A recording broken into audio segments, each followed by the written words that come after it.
በክርስቶስ ክርስቲያን የተሰኛችሁ የልዑል እግዚአብሔር ቤተሰቦች እንደምን ቆያችሁኝ? በጌታዬ በኢየሱስ ክርስቶስ ፍጹም ሰላም የአክብሮት ሰላምታዬን እያቀረብኩላችሁ በአዲስ ርዕስ የዕለቱን ትምህርታችንን እንጀምራለን። ከዚያ በፊት ግን ቅድስት ቤተ ክርስቲያናችን ትልቁን የወንጌል አርበኛ ልጇን ያጣችበት ዕለት በመሆኑ ሁላችንም በመሪር ሐዘን ሆነን የወንድማችንን መምህር ዘላለም ወንድሙ ነፍስ በደጋጎች ቅዱሳን ስፍራ ያኖርልን፣ መላው ቤተሰቦቹንም ወዳጅ ዘመዶቹን ሁሉ መጽናናትን ይስጣቸው እያልኩ በቀጥታ ወደ ዕለቱ ትምህርት እገባለሁ። የዛሬው የዕለቱ ትምህርታችን የሚሆነው በልባችሁ መታደስ ተለወጡ በሚለው በሐዋርያው ቅዱስ ጳውሎስ ወደ ሮሜ ሰዎች ምዕራፍ 12 ቁጥር 2 ትምህርትን መሰረት በማድረግ ነው።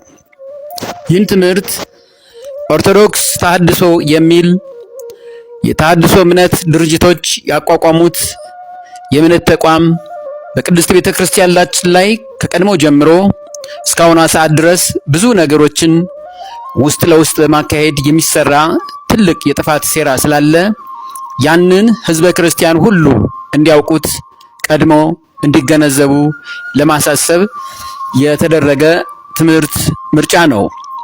አንደኛው መታደስ የሚለው ቃላት ሃይማኖትን ማደስ በሚለው ሐሳብ መጠቀም ፍጹም ስህተት እንደሆነ ቅዱስ መጽሐፍ ያስተምረናል።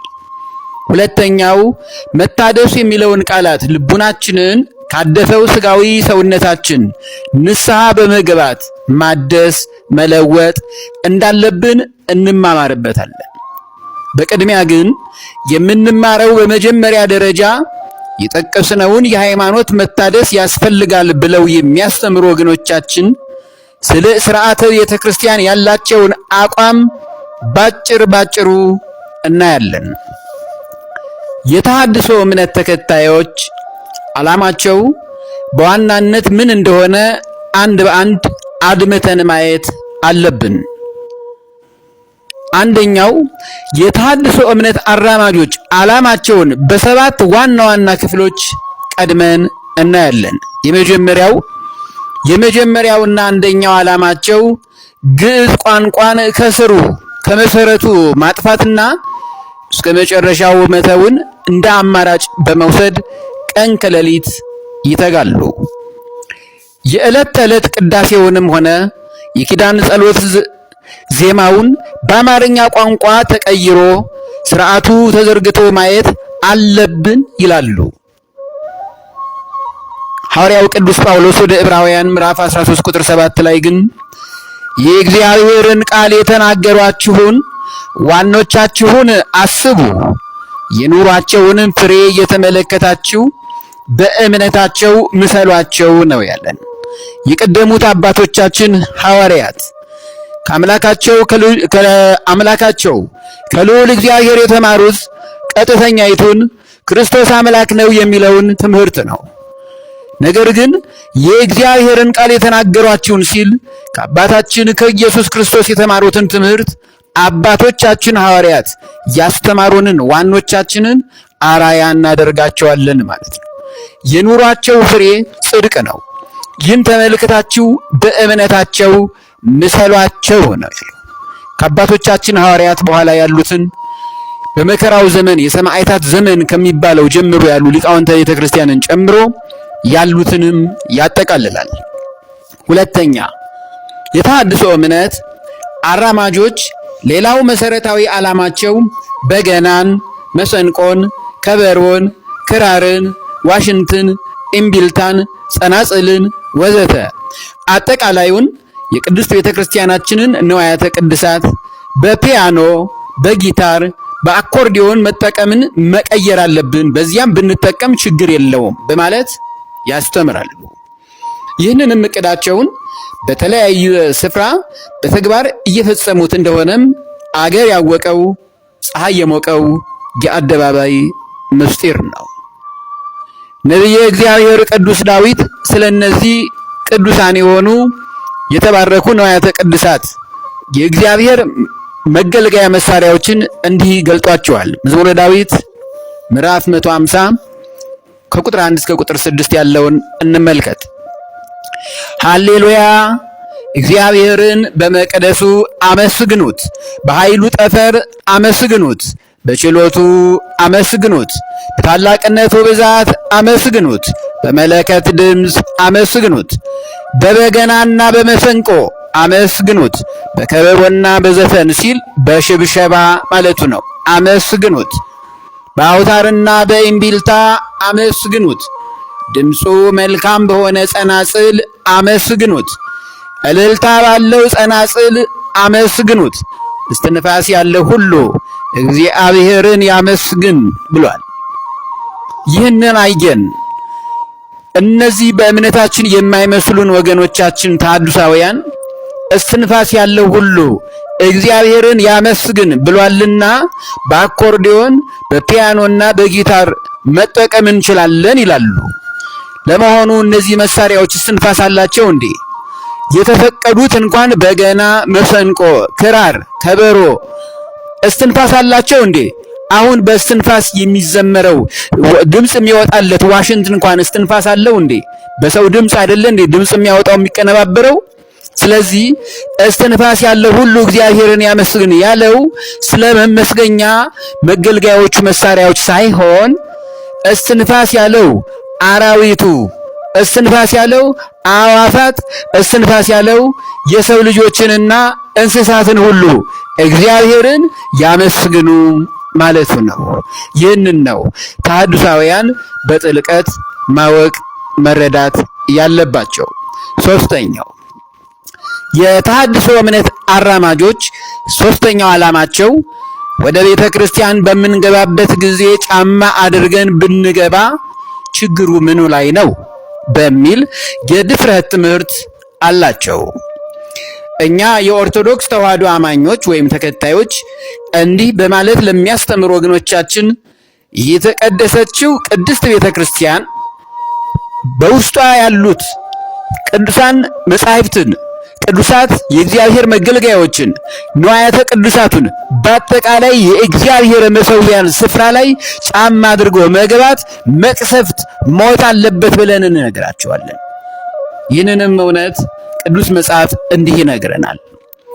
ኦሪት ዘጸአት ምዕራፍ 3 ቁጥር 5 ላይ እግዚአብሔር ከቁጥቋጦ ውስጥ እሱን ጠርቶ ሙሴ ሙሴ ሆይ አለው። እርሱም እነሆኝ አለ። ወደዚህ አትቅረብ፣ አንተ የቆምክበት ስፍራ የተቀደሰች መሬት ናትና ጫማህን ከእግርህ አውጣ አለው። ከሌሎቹ መሬት ያቺ ስፍራ እርሱ የቆመባት የተቀደሰች ስፍራ ናት። ምክንያት በቁጥቋጦ ስር ነበልባሉ እየነደደ ያለው እግዚአብሔር ያለባት የተገለጠባት ስፍራ ናት። ዛሬም ያቺ ስፍራ ቅድስት ቤተ ክርስቲያን ናት። ጫማ አድርገህ እንዳትቀርበኝ፣ እንዳትገባ፣ እንዳትረግጠው ተብሏል። የመመስገኛው ስፍራ ላይ ጫማ ተደርጎ አይገባም። ተሐድሳውያን መጽሐፍ ቅዱሳዊ እውነቱን መቀበል አለባችሁ። የእግዚአብሔርም ሰራዊት አለቃ ነው የሚለው መጽሐፈ ኢያሱ ወልደ ነዌ ምዕራፍ 5 ቁጥር 15 ላይም እንዲህ ይላል።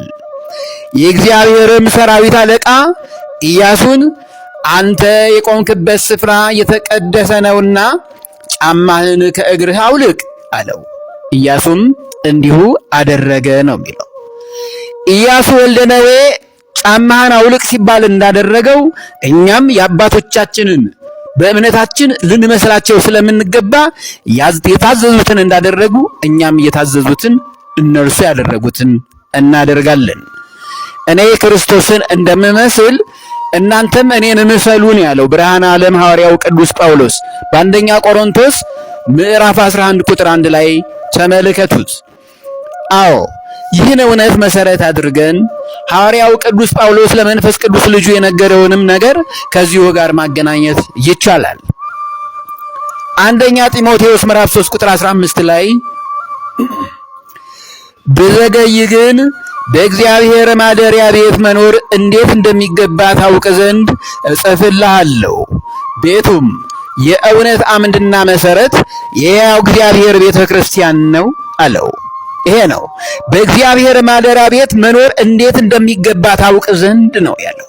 ይህንን ነው ተሐድሳውያንም የድፍረት ቃልና ንግግራቸውን ወደ ጎን ጥለው በእግዚአብሔር ማደሪያ እግዚአብሔር የሚመሰገንበት ቤት ውስጥ እንዴት መኖር፣ እንዴት መንቀሳቀስ፣ እንዴት መውጣት መግባት እንዳለብን፣ ሥርዓተ ቤተ ክርስቲያንን እንዴት ማክበር እንዳለብን ቅዱስ ጳውሎስ ለመንፈስ ቅዱስ ልጁ ለጢሞቴዎስ የነገረውን መልእክት በጥልቀት አስተውለን ልናውቀው ልንረዳ ይገባል።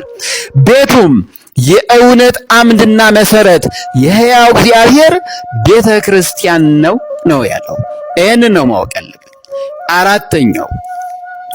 አራተኛው የተሐድሶ እምነት አራማጆች ምንኩስናን፣ ብሕትውናን፣ ጵጵስናን፣ ኤጲስቆጶስነትን፣ ቆሞሳትን፣ ቅስናን፣ ዲቁናን በአጠቃላይ ክህነት አያስፈልግም የሚልም በገሃድ የማይገልጡት ድብቅ የሆነ አስተምህሮ አላቸው። ይህንን በግልጽ አይናገሩም። ዋና መስራቾቹ ግን ይህንን እውነት ያውቃሉ። ይህን ደግሞ አንደኛ ጢሞቴዎስ ብርሃነ ዓለም ሐዋርያው ቅዱስ ጳውሎስ አሁንም ለመንፈስ ልጁ መልእክት ሲጽፍለት አንደኛ ጢሞቴዎስ ምዕራፍ 3 ከቁጥር 1 እስከ ቁጥር 13 እንዲሁም ደግሞ ለቲቶ ሲጽፍለት ወደ ቲቶ ምዕራፍ 1 ከቁጥር 5 እስከ 9 በሚገባ የአባቶቻችንን ኤጲስቆጶስነትን ሥርዓትና የድቁናንን አካሄድንና በምን መንገድ ቤተክርስቲያንን አክብረው ማስከበር እንዳለባቸው በሚገባ ግልጽ የሆነ መልእክት ጽፏል። ያንን በቤታችሁ ሌሎች ቤተ እምነትም እንዲሁ ኦርቶዶክሳውያን የተዋህዶ ልጆችም ማወቅ ካለባችሁ ይህንን መልእክት ከቅዱስ ቃሉ ተመልከቱት። አምስተኛው የተሐድሶ እምነት አራማጆች ሌላው ዓላማቸው ጾም በተሐድሶ አስተምህሮ ዘንድ አይታሰብም። ይህን መሰሉን ትምህርታቸውን በይፋ የሚያስተምሩት ለብዙ ዓመታት ራሳቸውን ደብቀው የኦርቶዶክስ ተዋህዶ ሃይማኖት ተከታዮች በመምሰል ከቆዩ በኋላ መስለው ነው ይህን ትምህርት የሚያስተምሩት። ጾም ግን ለኢትዮጵያ ኦርቶዶክስ ተዋህዶ ቤተክርስቲያን ብቻ ሳይሆን ለሰው ልጆች ሕይወት የሆነ ከእግዚአብሔር ጋር የምንገናኝበት የጽድቅ ድልድይ እንደሆነ ቅድስት ቤተክርስቲያን ይህንን መጽሐፍ ቅዱስ መሰረት አድርጋ ታስተምራለች። ጾም የአዋጅ ጾም ነው፣ እንቀበላለን። ይህን እውነት መጽሐፈ ኢያሱ ወልደ ነዌ በሚገባ አስቀድሞ ክብሩን እንደገለጠው እንዲሁ ደግሞ ነቢዩ ኢዩኤል ምዕራፍ 2 ከቁጥር 15 እስከ 17 ላይ ጾምን አውጁ በሚል የተናገረውን ቃል መሰረት አድርገን የአዋጅ ጾምን በአግባቡ እንጾማለን። የማቴዎስ ወንጌል ምዕራፍ 4 ከቁጥር 1 እስከ ቁጥር 11 ላይ ኢየሱስ ክርስቶስ በገዳመ ቆሮንቶስ ጾምን የጾመበትን ወቅት ዘመኑም ወቅቱም አሁን ያለንበት ይህ ታላቅ አብይ ጾም የጾም ወቅት ነው። ጌታችን መድኃኒታችን ኢየሱስ ክርስቶስ 40 ቀን 40 ሌሊት በገዳመ ቆሮንቶስ የጾመውን ጾም የአዋጅ ጾም ነው፣ እንጾመዋለን። ይሄ ነው ጾምን የመሰረተው ራሱ ባለቤቱ ክርስቶስ ስለሆነ ጾም በሚገባ መጾም የክርስቲያኖች አንዱ መንገድ ነው። ሌላው በማቴዎስ ወንጌል ምዕራፍ 6 ከቁጥር 16 እስከ 18 ላይ በጾም ጊዜ የሚያስፈልገውንም ሥርዓት በሚገባ ኢየሱስ ክርስቶስ አስተምሮናል።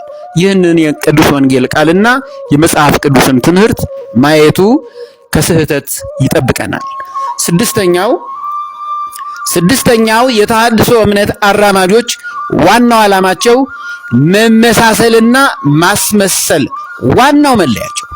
ለምሳሌ በጽዋይ ማህበር ጸንተው ሃይማኖታዊ ትውፊትን ጠብቀው ያሉትን ሕዝበ ክርስቲያኑን ተቀላቅለው በመግባት ኑፋቄ የስህተት አጠራጣሪ ትምህርታቸውን ማስተላለፍ አደገኛ የሆነውን የረቀቀ ጥበባቸው አንዱ መንገድ ይሄ ነው።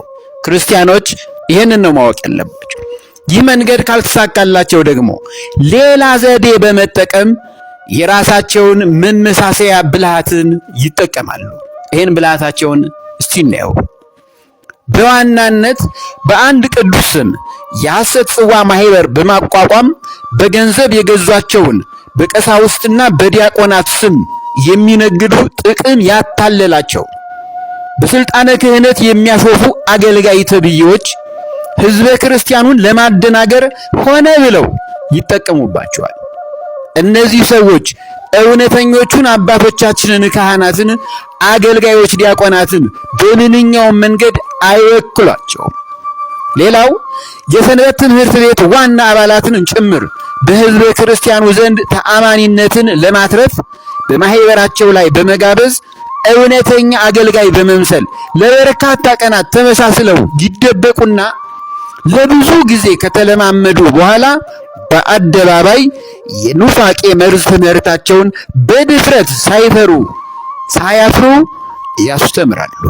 ከእንደነዚህ አይነት አደገኛ ሰዎች ልንጠበቅ እንዲገባን ጌታችን መድኃኒታችን ኢየሱስ ክርስቶስ በማቴዎስ ወንጌል ምዕራፍ 7 ከቁጥር 15 እስከ 16 እንዲህ ሲል አስጠንቅቆናል። የበግ ለምድ ለብሰው ከሚመጡባችሁ በውስጣቸው ግን ነጣቂዎች ተኩላዎች ከሆኑ ከሐሰተኞች ነቢያት ተጠንቀቁ፣ ከፍሬያቸው ታውቋቸዋላችሁ ነው ያለው። ፍሬያቸው ይታወቃል። የዝማሬያቸው ያሬዳዊ ዜማ ያልሆነ ዘፈን የሚመስል መልእክታቸው፣ አካሄዳቸው፣ አረማመዳቸው፣ አበላላቸው በቤተ ክርስቲያን ውስጥ የሚያደርጉት እንቅስቃሴ ያ ከኢትዮጵያ ኦርቶዶክስ ተዋሕዶ ቤተ ክርስቲያን ትውፊት በእውነት የተለየ መሆኑን የምናውቅበት አንዱ መለያቸው ነው። ይህንን ነው ክርስቲያኖች ልትጠነቀቁና ልታውቁ የሚገባው። የበግ ለምድ መጽሐፍ ቅዱስን ይዘው የኦርቶዶክስ ተዋሕዶ ቤተ ክርስቲያን ሰው መስለው ከሚመጡባችሁ በውስጣቸው ግን ዲያብሎስን፣ ሰራዊት አጋንንትን፣ ነጣቂውን ተኩላውን በውስጣቸው የያዙ ከሐሰተኞች ነቢያት ተጠንቀቁ። እህቶቼ፣ ወንድሞቼ፣ በተለይ ሰንበት ተማሪዎች፣ ዘማሪያን የመጽሐፍ ቅዱስ ጥልቅ ዕውቀት የላችሁምና ትዘምራላችሁ። አዎ መልካም ዝማሬ ያላችሁ፣ በኋላ የሆነ ነገር ሲነግሯችሁ ቃሉን ምንም አታውቁም። በዚህ ምክንያት ሳይታሰብ ባልሆነ መንገድ ትሄዳላችሁ። የኢትዮጵያ ኦርቶዶክስ ተዋሕዶ ቤተክርስቲያን የምትመክራችሁ ቅዱሳት መጻሕፍትን የማንበብ መጽሐፍ ቅዱስን የማወቅ የመረዳት ብርታትና ጥንካሬ ሊኖራችሁ ይገባል። በተለይ ዘማሪያን እህቶቼና ወንድሞቼ ለዕለቱ የዛሬው ትምህርታችን ቁጥር 1 እዚሁ ላይ ይቆየን። እንደ እግዚአብሔር ቅዱስ ፈቃድ ቁጥር 2 ይቀጥላል።